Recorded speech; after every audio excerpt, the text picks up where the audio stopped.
Ok, bonjour Monsieur François. Bonjour Madame Naomi. Ok, aujourd'hui nous allons parler de la visite d'Anthony Blinken. Que pensez-vous? Ok, vous me demandez ce que je pense de la Oui, visite de oui, Monsieur Anthony Blinken, l'Américain. oui, oui. Ok. Euh, je pense que les gens se trompent. Ils pensent que Monsieur Anthony Blinken est venu faire la même mission qu'il avait fait au temps de Mobutu. Autre temps, autre mœurs. Entre-temps, le monde a changé. Le monde a changé. Euh, En 90, il y avait deux blocs en fait en 90, en 89. Il y avait le bloc soviétique et le bloc américain. Et en 89, le bloc soviétique est tombé. Donc l'URSS a été dissous et c'est devenu la Russie. La Russie était faible et tout et tout. Ce qui fait qu'en 97, quand Anthony Blinken était arrivé ici, euh, l'Amérique était la seule grande puissance. Euh, le monde changeait, le monde était en ébullition et un pays comme l'Angola quittait le monde soviétique pour le monde capitaliste. Ils ont fait des accords. Ils ont fait des accords. Ces accords-là ont fait que euh, Savimbi devait comprendre comment le monde tourne. Le monde n'était plus comme avant.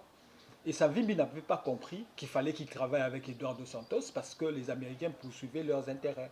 Eduardo Santos avait ouvert son pays aux Américains et les intérêts américains étaient garantis.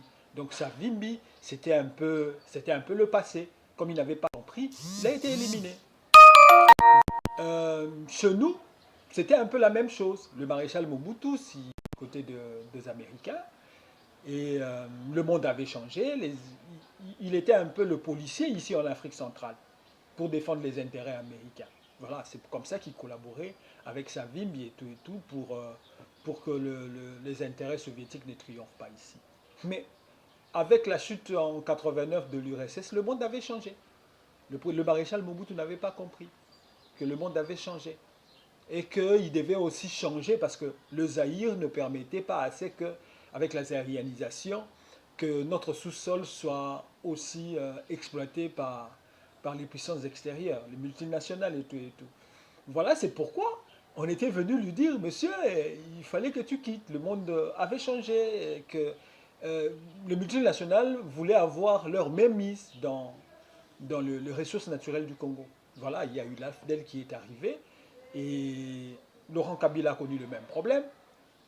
Il a fermé les frontières et puis depuis, il y a eu le cadastre minier et puis voilà, le maréchal a quitté le pouvoir à cause de ça. Mais maintenant, le monde a encore changé. Les États-Unis ne sont plus la seule grande puissance.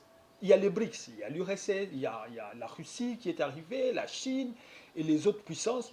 Avec la guerre de l'Ukraine, les États-Unis ont montré leurs limites sur le plan militaire, ce qui a fait qu'ils ont perdu le contrôle de ressources naturelles de la Russie, d'autres pays. Et avec la protection de la Russie, d'autres pays aujourd'hui se libèrent. Donc le monde devient multinational.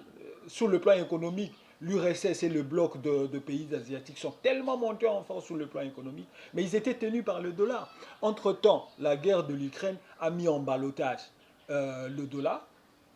Voilà, maintenant on exige d'acheter en roubles, en yuan. Ils sont même en train de négocier une nouvelle monnaie qui va contrebalancer le dollar. Donc la puissance financière des États-Unis est en ballottage, la puissance militaire des États-Unis est en ballottage. Les États-Unis ne sont plus la première puissance mondiale, tout simplement. Le monde a changé. Et là, comme les États sont en train de se regrouper, parce qu'en fait, pour être la première puissance mondiale, la seule puissance mondiale, il faut contrôler les ressources naturelles. Il faut contrôler, avoir le contrôle sur les finances sur le plan international. Il faut contrôler les ressources énergétiques. Il faut avoir le contrôle sur le plan culturel du monde. Il y a comme ça de paramètres qu'il faut contrôler. Aujourd'hui, les États-Unis se sont essoufflés parce que tout ça, ça demande de l'argent.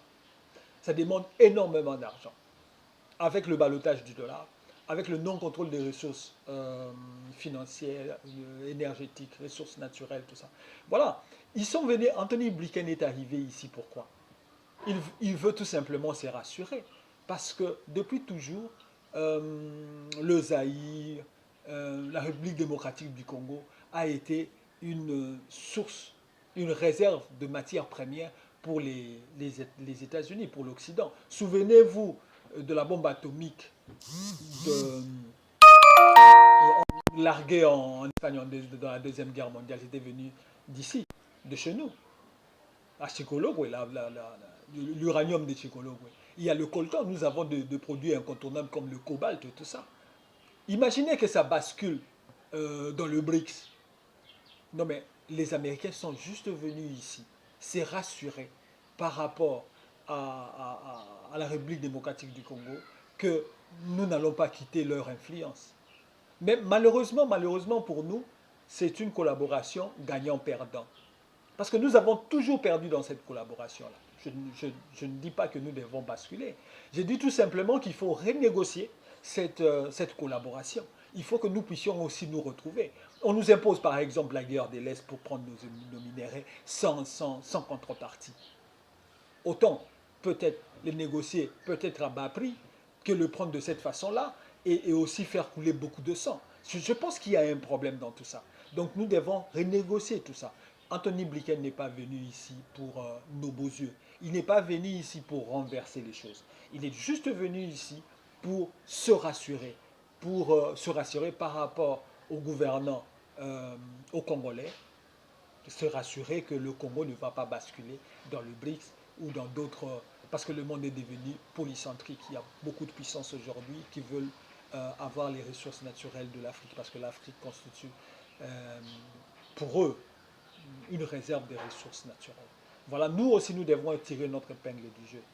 Voilà, aujourd'hui, avec cette transformation du monde, tous les pays sont en train de se positionner. Nous aussi, nous devons nous positionner, nous devons défendre nos intérêts. Anthony Blinken est venu juste ici pour défendre les intérêts américains par rapport à notre pays. Nous aussi, nous devons défendre nos intérêts par rapport à eux.